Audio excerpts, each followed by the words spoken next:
Hi there. It's the 22nd of February 2024, and I would want to share with you a story that's just coming out of Zimbabwe. It's about the president, Emerson Mnangagwa, campaigning for a third term in office. As we all know, Emerson Mnangagwa was re-elected in the elections which have just ended, the August 2023 elections, and his term of office ends in 2028. And the image you see on screen on there is a rally that took place in the southern city of Masvingo, and the man who is on the podium is one of Emerson Mnangagwa's vice presidents, Kembo Mohadi. And he took to the podium and stated that Emerson Mnangagwa will still be here in 2030, meaning that by 2030 he will be serving his third term. So now that's the story, and I'll bring you an article from the Zimbabwe Mail newspaper, and just to show you some of the issues, what the press has been saying about that issue. So now, this is what the newspaper has to say. It says, amid cheers, whistling and ululation, one of the provincial chairmen from Masvingo, Robson Mavenyengwa, chanted the slogan, 2030 Mnangagwa will still be here. And then it goes on to say that Vice President Kembo Mohadi also took to the podium and... and let me see if I can no, it's this is not working with the it also took to the podium and repeated the slogan.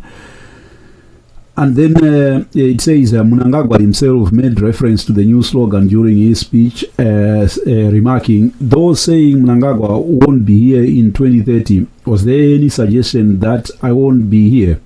Only one person knows when I'm going, and that's Jehovah. So that's the story. And then just before the election of 2023, August 2023, the election just gone, Emerson Mnangagwa, he explained to the international press that he is only going to serve 2 terms, and that's him speaking on there. Just take a listen to it yourself. Thank you. But important question. What do you see, your vision for the future of Zimbabwe?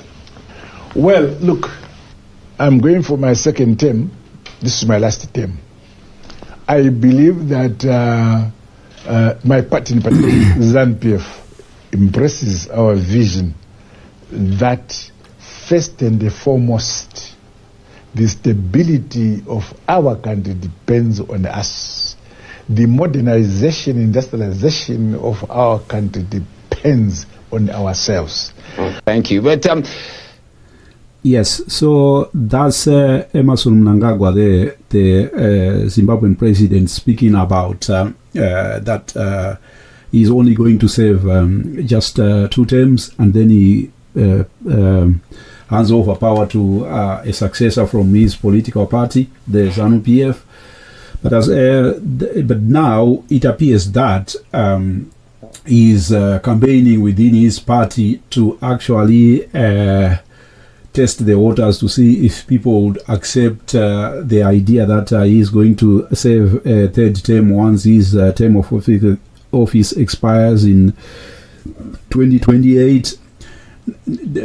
Before he gets even to that point, there are constitutional barriers to this, and according to the Constitution of 2013, a president is only entitled to serve 2 5-year terms. The Mnangagwa has just been recently elected, and this is his 2nd term, and it expires in 2028, like I've said before. And then once that expires, he's not actually, he cannot legally run for a 3rd term of office unless there is a constitutional amendment. That amendment to the constitution requires a 2/3 of members of parliament in the lower house of parliament, the National Assembly, and then another 2/3 of members of the Senate have to vote for that amendment to pass.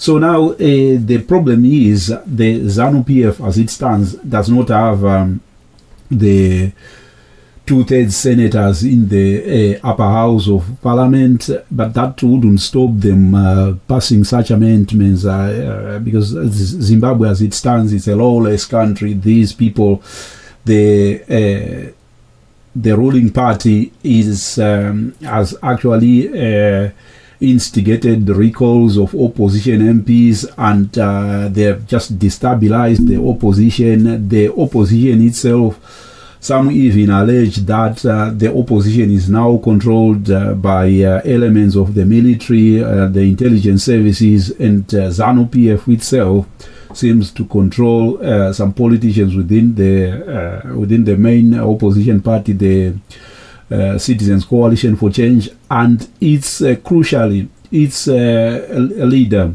Nelson Chamisa resigned, and then the people who have taken over the party, well, nobody knows where they have come from and what their vision is, but those are the people who are claiming to be leaders of the opposition, and they seem to be working for ZANU-PF.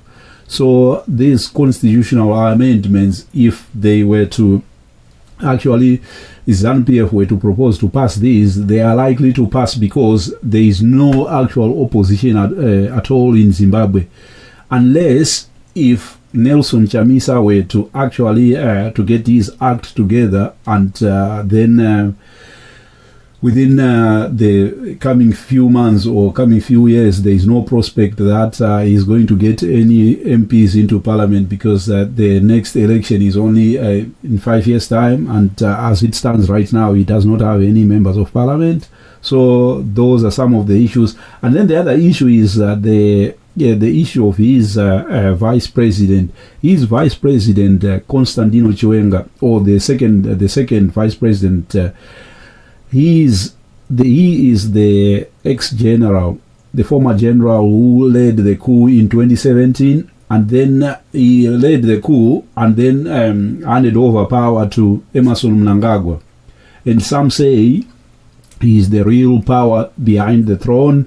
And then some even say that the arrangement was that Constantino Chiwenga would actually, Emerson Mnangagwa say, would stand down on the 2023 elections, and then Constantino Chiwenga would take over power. That has not happened. So now I don't see how Emerson Mnangagwa can actually proposed to run for a third term when actually these people who put him in power, the coup plotters, they are still around and they still want to exercise power in their own right. So that brings up another complex scenario where there is likely to be a lot of instability, a lot of jostling power within the ruling party.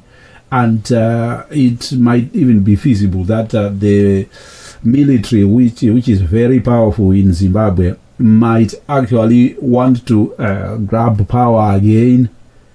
And as we have seen, as we saw in 2017, one of the grievances from the military was that Robert Mugabe was sidelining people who had connections with the military or the military itself. So this is likely to create a lot of instability, where if you have the civilian component of the ZANU-PF party trying to actually sideline people with the former military officers. Yeah.